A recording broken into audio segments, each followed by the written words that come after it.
Abram as vossas Bíblias no livro de 2 Crônicas, capítulo de número 25. 2 Crônicas, capítulo 25. Esse vai ser o nosso ponto de partida. Peço que você até decore este verso, porque a nossa palavra ela estará baseada nestes termos. 2 Crônicas 25, verso 9. Existe um ditado popular, que esse ditado declara que o bom, ele é inimigo do melhor. Eu repito para você, olha só, o bom é inimigo do quê, irmãos? Do melhor. Quando uma pessoa está enfrentando um grave problema em sua vida, momentos ruins, é claro que ela vai orar, ela vai jejuar, ela vai se apegar em Deus, ela vai se fortalecer para superar este momento difícil. Porque ela não quer que fique ruim, ela quer que as coisas melhorem, mudem, se transformem. Mas algumas pessoas, quando estão assim vivendo o bom eu acho que é até mais perigoso. Porque o bom, ele traz um certo conforto, ele traz uma certa segurança, ele traz um certo, me faz meio inerte. E muitos acabam se conformando com o bom, aceitando o bom, cruzando os braços com o bom. E por mais que você entenda que algo esteja bom, e isto é claro que em Deus pode ficar infinitamente o que, irmãos? Melhor.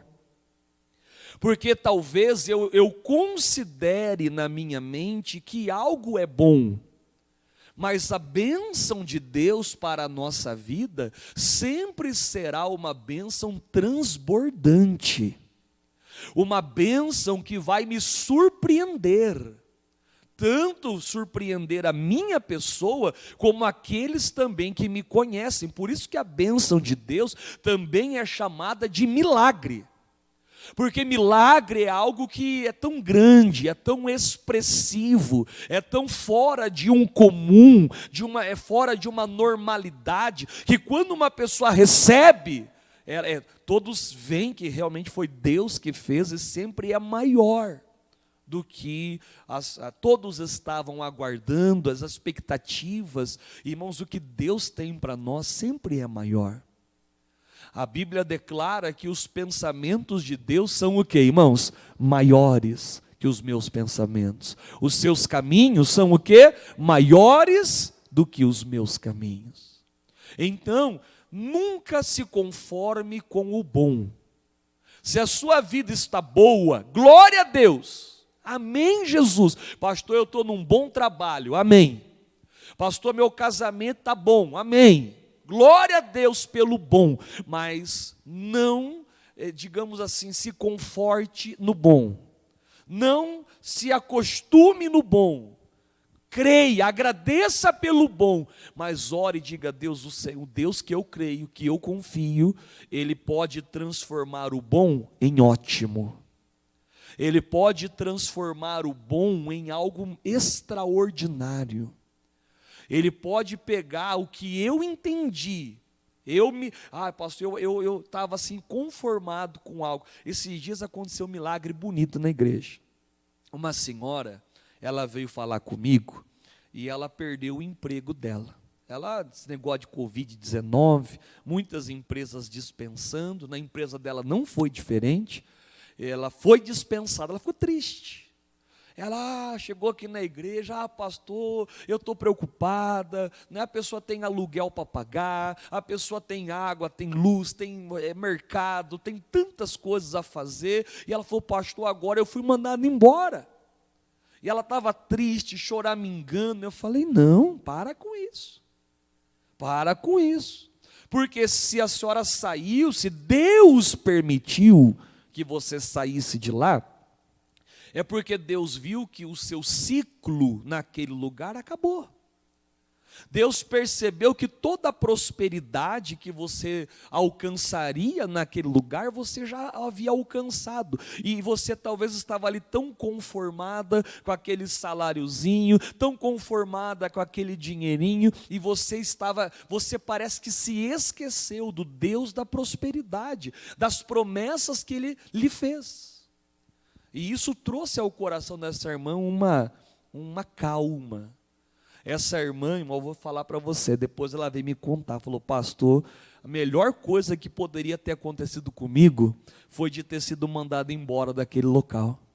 Porque depois que eu saí de lá, eu comecei a me aplicar ao meu negócio, aquilo que Deus, o sonho que Deus já havia me dado. Comecei a trabalhar por conta, e hoje, irmãos, ela ganha muito mais, mas muito mais do que ela ganhava lá naquela empresa. Você veja, esse é um exemplo clássico de alguém que se acostumou com o bom, e Deus queria para ela, o que, irmãos? O melhor. Então, o bom é inimigo do melhor. Esse é o tema da mensagem de hoje. Estou pregando aqui agora, vou pregar também nos outros cultos de hoje, e eu creio que Deus falará aos corações. Esse verso de Crônicas, vamos ler, 2 Crônicas 25:9, declara: e disse Amazias ao homem de Deus. Olha o que Amazias ele disse aqui: o que se fará, pois, dos 100 talentos de prata que eu dei às tropas de Israel?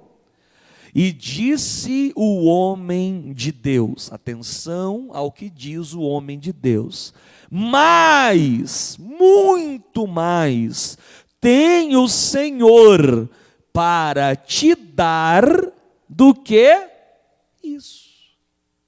Amazias, ele foi rei, estava lá em Jerusalém, ele estava enfrentando uma batalha grande.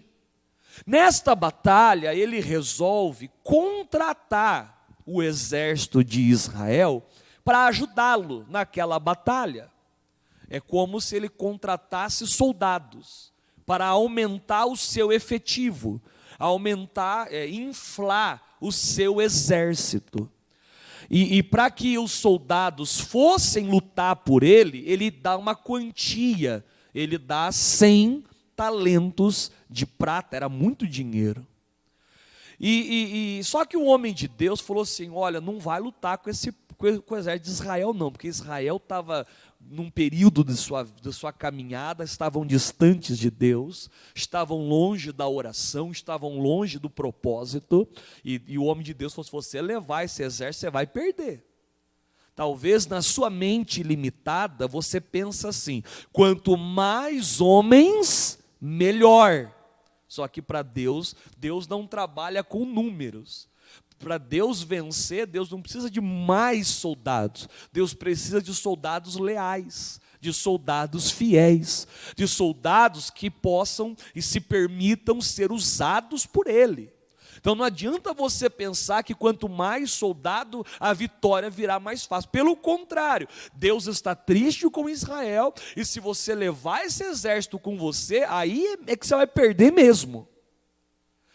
O rei Amazias, ao ouvir essa palavra, ele teima com o homem de Deus. Ele fala: mas o que se fará dos 100 talentos que eu já dei? Ou seja, o dinheiro que eu paguei eles não vão me retornar. Até porque eles vieram para o trabalho, eles se alistaram para a guerra, eles já vieram até aqui. Então, se eu os dispensar, se eu os mandar embora, eles até vão, mas eles não vão devolver o meu dinheiro. Ou seja, eu acabei fazendo um investimento errado. Eu investi o meu dinheiro, eu paguei os 100 talentos de prata, eles não vão me devolver, então eu entendo que é um prejuízo. Eu vou ter uma perca financeira, porque eu investi. Irmãos, todo investimento que uma pessoa faz sem antes consultar a Deus, pode vir a se tornar um investimento frustrado. Muito cuidado na hora de você fazer investimentos. Antes do rei Amazias ir contratar as tropas, primeiro ele tinha que ter ido falar com o profeta, pedido uma orientação ao seu pastor. Se ele tivesse orado e pedido orientação de Deus, falado lá com o seu profeta, o profeta já ia falar: não, olha, guarda esse dinheiro aí, nós vamos lutar com o que temos, nós vamos orar a Deus, Deus vai nos dar a vitória. Lembra Gideão, irmãos? 300 homens venceu lá os midianitas. Então Deus não trabalha com números, ainda que eu esteja em menor número, se Deus é comigo, eu venço qualquer obstáculo, eu venço qualquer barreira. Mas na concepção de Amazias, aquele exército estava bom. Só que o homem de Deus falou assim: não está bom não. Ah, mas eu vou perder 100 talentos de prata. O homem de Deus falou: mas tem o Senhor Deus para te dar, irmãos, do que isso. Você fica pensando em 100 talentos, Deus tem para você 200, 300, 1000 talentos. Amazias, enquanto você está pensando de uma forma tão medíocre, de uma forma tão pequena, você está se lamentando por 100.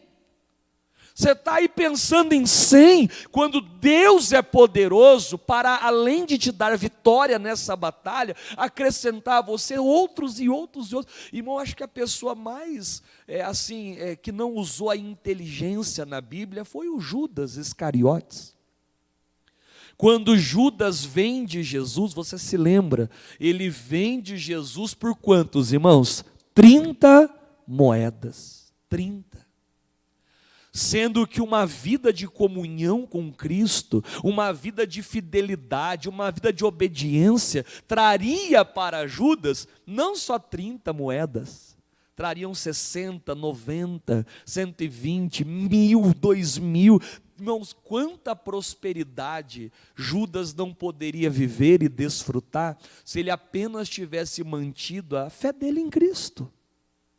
A fé dele em Cristo. O rei Amazias preocupado com 100. Ah, mas eu perdi 100. Tem gente, irmãos, que ela só olha o que perdeu.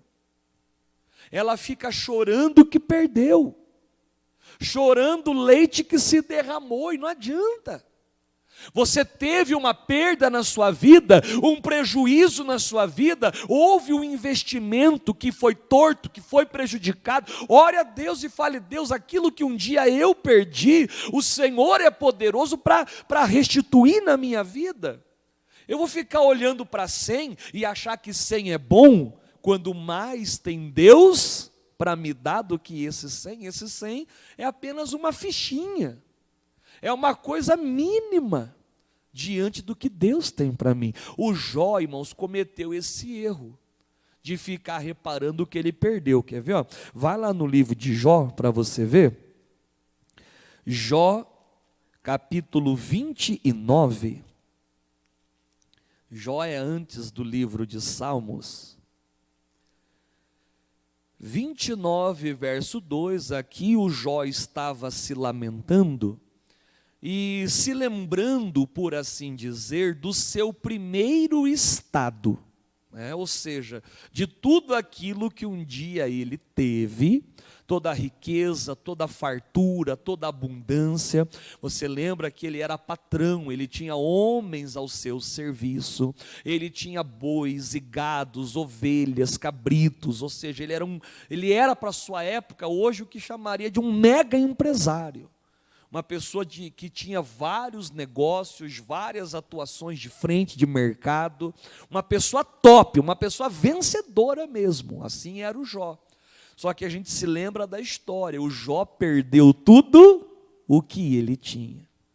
E nesse momento de sua vida, olha o que diz aqui a palavra de Deus, Jó 29, 2. Ah, quem me dera ser como eu fui nos meses passados. Ai, quem me dera, se eu pudesse voltar no tempo, lá nos meses passados, lá nos dias da minha fartura, prosperidade, como nos dias em que Deus fazia o quê, irmãos?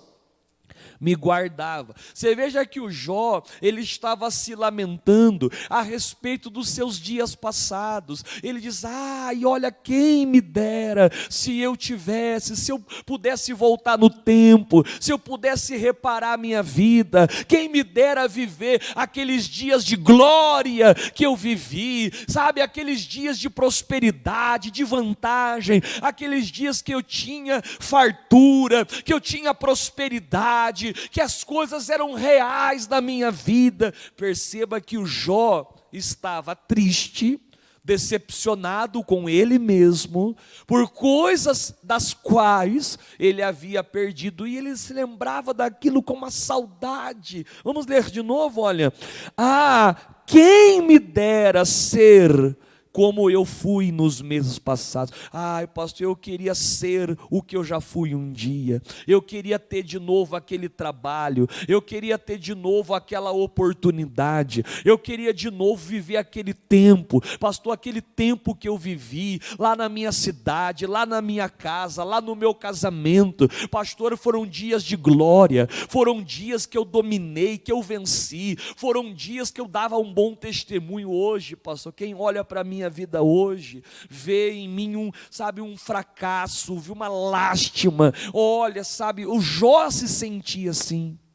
O Jó se sentia uma pessoa caída, uma pessoa que parece haver perdido até a guarda de Deus, fosse até quando Deus me guardava, ou seja, como se ele tivesse o sentimento de que Deus não estava mais o guardando, não estava mais o protegendo, o que era mentira, porque Deus olhava assim por Jó.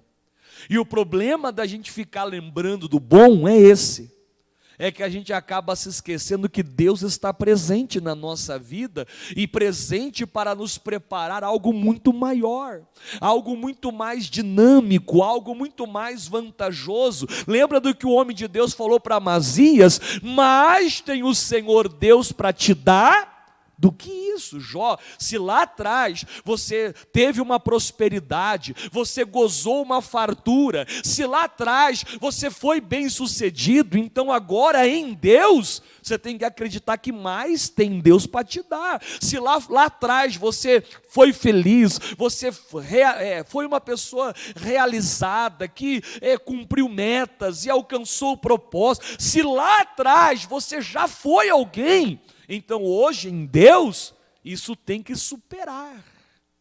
A bênção tem que ser mais transbordante. E enquanto Jó considerava o seu passado o bom, Deus tinha para ele um futuro muito mais promissor. Se a gente for lá no capítulo 42 de Jó, que é quando Deus transforma, a vida de Jó, lá no versículo de número 10, meu irmão, o Jó achou que o que possuía no passado era o bastante, que o que ele possuía no passado era algo extraordinário, era algo grandiosíssimo, era algo que talvez jamais ele teria de novo.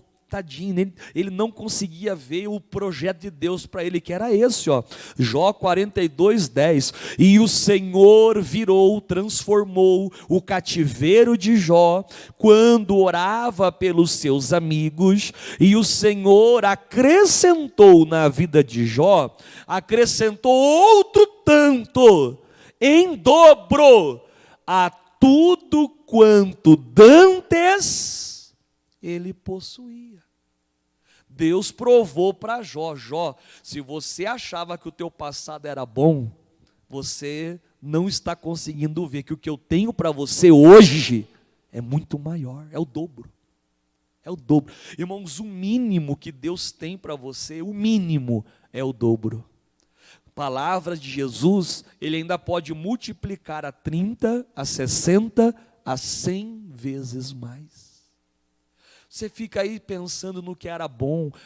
Pastor, que saudade da minha terrinha, da minha cidade, da minha casinha. Que saudade, pastor, do meu trabalho. Que saudade disso, que saudade daquilo. Que saudade daquele salário. Pastor, se eu pudesse ter aquilo de novo. Deus olha e fala assim: fulano, você não faz ideia do que eu tenho para você. Eu posso virar o seu cativeiro. Eu posso acrescentar em dobro tudo que você achava que era bom, eu posso te dar em dobro. Por isso é que eu reafirmo, irmãos, é o tema da mensagem de hoje. O bom, ele é o quê? Inimigo do melhor. Se você se conformar com o bom, você nunca viverá o melhor de Deus para a sua vida. Você nunca conseguirá viver. Irmãos, só que o homem, nós temos a nossa mente assim meio conformada com as coisas. Meio conformada. O Adão, quando ele pecou, você se lembra o que ele fez, né? Ele peca e ele se vê que estava nu, lembra da passagem? E aí ele se cobre, ele pega ali uma folhas e para se cobrir daquela nuvem. Vamos ver essa passagem? Vamos lá em Gênesis, primeiro livro da Bíblia, capítulo de número 3. Aqui é a queda do homem, né? É quando infelizmente o homem cede à tentação.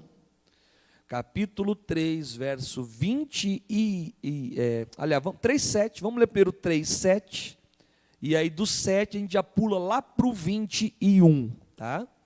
3, a gente lê o verso 7, e depois a gente lê o verso 21, só para a gente ganhar tempo, né? Para a pregação ficar assim mais dinâmica. O 7 diz: então foram abertos os olhos de ambos, e perceberam que estavam nus, e coseram folhas de figueira, e fizeram para si aventais, roupas. Então veja, o pecado mostrou a nudez. Eles que não havia malícia, não havia maldade, eles andavam no paraíso nus, e nem se apercebiam que estavam nus, porque havia uma pureza, havia uma simplicidade, uma humildade. Mas o pecado faz com que os olhos deles se inclinem para fatos antes que eles não tinham olhos para aquilo antes, mas eles começaram a perceber, a reparar, eles viram estar nus, eles ficaram envergonhados. Irmãos, é isso que o pecado traz, vergonha. O pecado sempre vai trazer vergonha, vai fazer com que eu tente me esconder. O pecado vai querer que eu me conforme com algo que é bom. Você veja, o Adão, ele pegou aquelas folhas de figueira e ele fez aventais, ele fez uma espécie de uma roupa, e para ele estava bom. Eu escondi aqui a minha nudez, a Eva escondeu a nudez dela, então assim agora está bom. Agora aquela vergonha, ela foi coberta.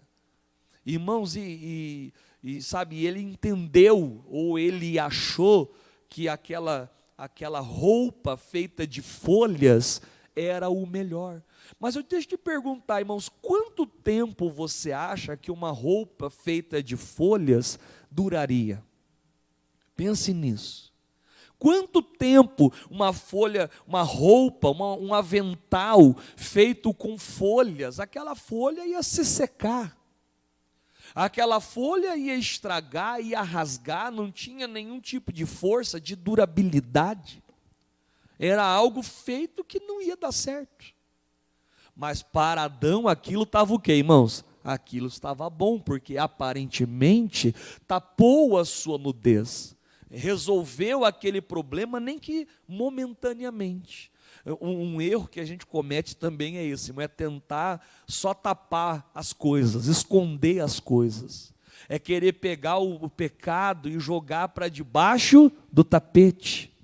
Ou seja, é reconhecer que falhamos em algo, mas ao invés de reparar aquela situação, ao invés de consertar aquela situação, a gente simplesmente acha que é mais rápido jogar para debaixo do tapete. Mas não adianta. Se uma pessoa vai lavar uma casa, pega o cisco e joga para baixo do tapete, aparentemente aquela casa até pode parecer estar limpa. Ela até pode parecer, mas a sujeira continua lá. Você já recebeu na tua casa uma visita surpresa? Alguém que ligou e falou assim: estou chegando aí. E aí você olha para casa, às vezes tem algo desarrumado, e você faz aquela faxina relâmpago, não é? Você fala para os meninos, você fala, arruma lá, você passa um pano aqui, eu vou lavar aquela louça lá, enfim, varre aqui, aquela faxina relâmpago. Quando a pessoa chega, aparentemente a casa está arrumada.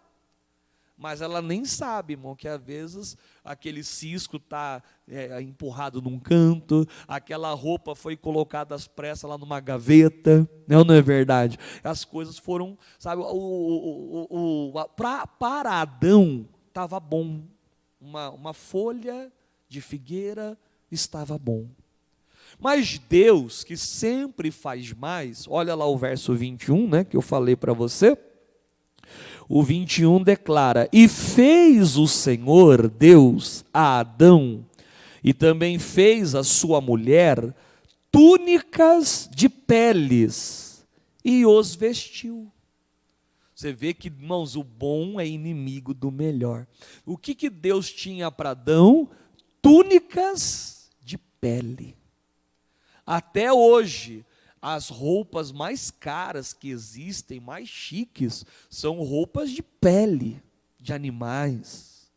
Roupas que até hoje, assim, têm um preço altíssimo. E era isso que Deus tinha para eles.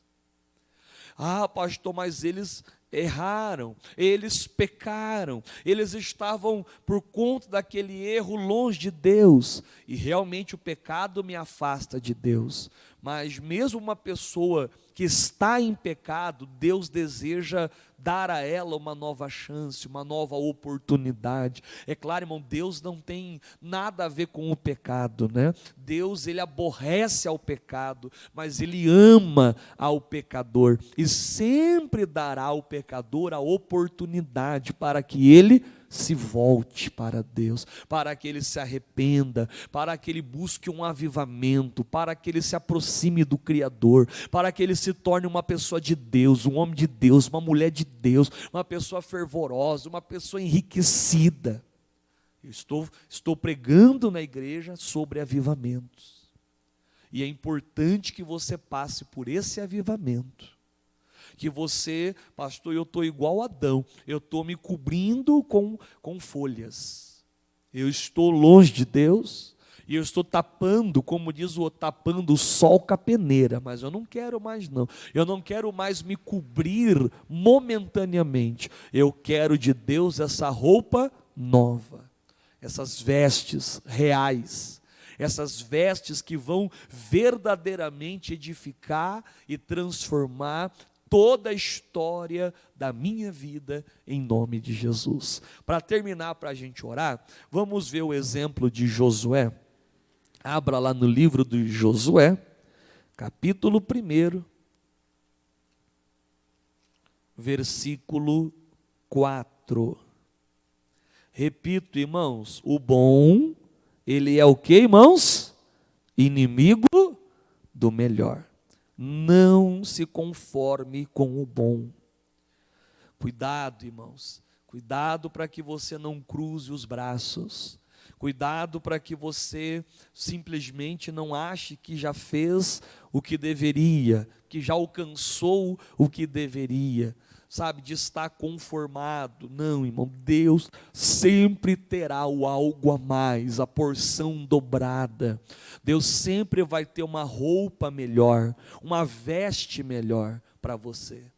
Pastor, sabe, olha a preocupação de Deus, até que a veste de Adão ele se preocupou. A roupa de Adão, ele se preocupou. Deus também se preocupa e quer que você vista o melhor, calce o melhor, tenha o melhor na sua casa, na sua geladeira, na sua despensa. Deus sempre terá o transbordar na sua vida, em nome de Jesus, né?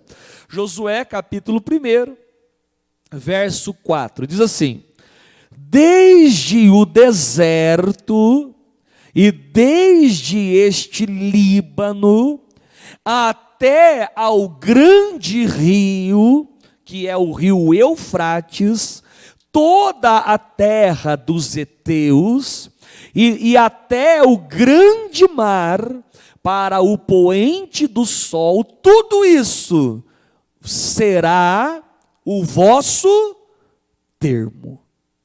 Todos nós nos lembramos dessa passagem. Moisés, o líder que havia tirado o povo da escravidão, havia morrido, e Deus então elege Josué como seu sucessor, para dar continuidade àquela obra, àquele trabalho. Josué agora pegaria o povo e levaria o povo a herdar a terra que mana leite e mel. Nesse verso a gente vê todas as possibilidades que Deus coloca na frente de Josué. Josué, você pode alcançar toda essa extensão, você pode viver tudo isso, alcançar todas essas terras. Então Deus vem com uma promessa, e era algo muito grande, era um sonho assim, muito inovador, era algo, irmãos, sabe, extraordinário. O projeto de Deus, que Deus apresentou para Josué, e que se Deus apresentou para ele, é porque viu nele que haviam condições para a realização de tal projeto, era algo magnífico, extraordinário. E nós sabemos que Josué fez um trabalho ímpar, um trabalho lindo, irmãos. Josué realmente foi lá, passou o Jordão, enfrentou as muralhas de Jericó, enfrentou a cidade de Ai, enfrentou diversas outras batalhas, as batalhas aquela guerra dos 5 reis contra 2, irmãos, travou lutas extraordinárias, avançou demais.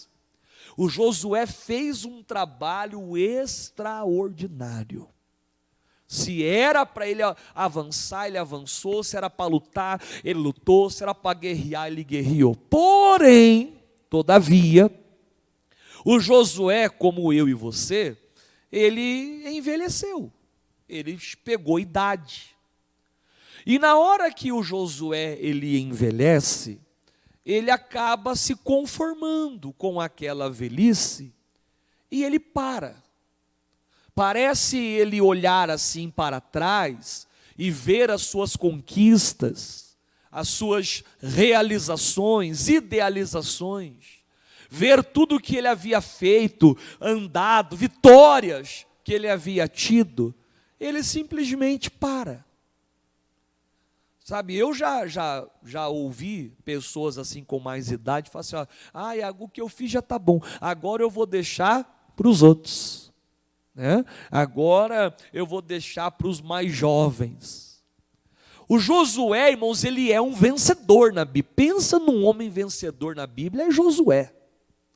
Um homem que, irmãos, ele talvez ocupou um lugar que muitos não teriam capacidade de ocupar o cargo que um dia foi de Moisés, o grande libertador do Egito. Sabe, a vida de Josué, só de haver sido escolhido, de haver sido usado por Deus, de poder ouvir a voz de Deus, de ver um rio, né, o rio Jordão, se abrindo ali na frente dele, irmão, sabe, já é algo extraordinário. Ele fez a mesma obra que o Moisés fez. Moisés abriu o mar, ele abriu um rio, mas abriu, foi um vencedor. Porém, todavia, chegou o momento que ele falou, olha, agora está bom. Tudo que eu conquistei já está bom, todas essas terras, todas essas aldeias, todas essas cidades, esses lugares, poxa, o que eu fiz foi tremendo. E aí simplesmente ele se acomoda, ele se conforma. E irmãos, e repito, o bom é inimigo do pior. É inimigo do melhor, o bom inimigo do melhor. Quando ele se acomoda com aquilo que ele já tinha, ele deixa de viver o algo a mais de Deus, a superação de Deus, a superação, o transbordar das águas de Deus. Lá no livro, no mesmo Josué, agora lá no capítulo 13, Deus ele faz aqui um paralelo, né, com a vida de Josué, e é bom que a gente perceba, entenda essa palavra, para que a gente não caia nesse erro, né? Josué 13, verso 1 mesmo, que diz: era, porém, o Josué, já velho, entrado em dias, e disse-lhe o Senhor. O que o Senhor foi? Não foi um homem, não, foi o próprio Deus que falou para ele: ô Josué, o negócio é o seguinte, já estás velho, entrado em dias, e ainda, ô Josué, muitíssima terra ainda ficou para você o quê? Possuir. Josué, você fez um trabalho brilhante, você fez um trabalho esplêndido, mas eu tenho que te dizer, Josué, você agora está velho, avançado em dias, e ainda muita coisa ficou para você conquistar. Muita terra. Lá atrás, quando eu te chamei, eu disse aonde você poderia chegar. Eu mostrei para você que o meu plano era muito ousado, era algo muito empreendedor da sua vida. Eu não coloquei limites, eu falei que você podia ir muito longe, você até foi, mas chegou uma hora que tu parou. E na hora que você parou, você deixou de viver o mais. Ou seja, se o Josué tivesse continuado a lutar, continuado a batalhar, continuado a avançar, mais terra Deus haveria dado. Uma das promessas de Deus para Josué é que aonde ele colocasse a planta do seu pé, Deus o daria. Essa era uma das promessas de Deus. Todo lugar que pisar a planta do vosso pé, vou-lo tenho dado, seria a possessão. Se Josué andasse, irmãos, 100 quilômetros, Deus daria para ele 100 quilômetros de terra. Se ele andasse 500 quilômetros, Deus daria para ele 500 quilômetros de terra. Se ele andasse 1000 quilômetros, irmão, bastava ele andar, ele ia andando, e claro, vinham os inimigos, ele enfrentava, prevalecia, Deus era com ele, dava vitória, dava conquista. Só que chegou uma hora que ele parou. O que eu tenho já está bom. E aí esse bom tornou-se o inimigo do melhor. E Deus falou: Josué, muita coisa ainda ficou para você conquistar. E eu digo isso para todos os que agora assistem esta reunião aqui na igreja presencialmente, aqueles que vão assistir pela internet, estão agora ao vivo ou vão assistir em outros horários, mas Deus tem para acrescentar na tua vida, mais. É a palavra que o profeta falou para o rei Amazias. Você está preocupado com 100 talentos de prata? Não acredito, mas tem o Senhor Deus para te dar do que isso. Como Josué, irmão, continue avançando, continue indo, continue caminhando, continue acreditando, porque mais tem Deus para te dar.